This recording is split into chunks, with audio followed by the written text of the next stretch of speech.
طيب يا جماعه، دلوقتي تعرف تعمل تشات مع اي حد من غير نت في تليفون ولا واي فاي ولا حتى شريحه، عن طريق برنامج بتنزله بيستخدم البلوتوث اللي موجود عندك في الجهاز. بتعرف تعمل تشات مع كل اللي حواليك. طبعا الفكره حلوه، والمؤسس بتاعها بيقول لك ان الرساله بتقدر توصل لمدى 30 كيلو متر.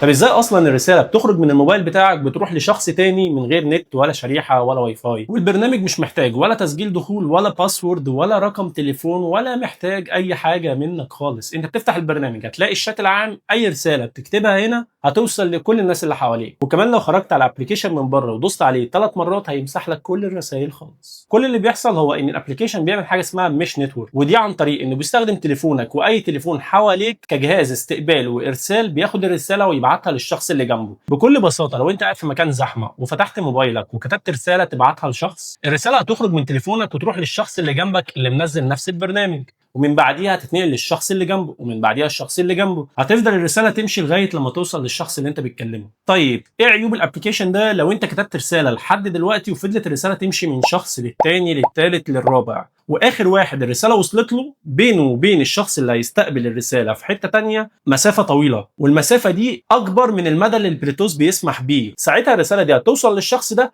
بس مدى البلوتوث ما يسمحش ان ننقل الرساله من هنا للشخص اللي هنا، فساعتها الرساله مش هتوصل وهتقف، فمش هتوصل للشخص اللي انت بتكلمه. طيب اللي يقولك بقى ودع الزحمه وودع ضعف الشبكات وجي البرنامج اللي هيحل ازمتنا اللي مفيش زيها، قول له معلش، لان بكل بساطه البرنامج لسه مش مشهور، والبرنامج موجود على الاب ستور بس مش موجود لسه على اندرويد.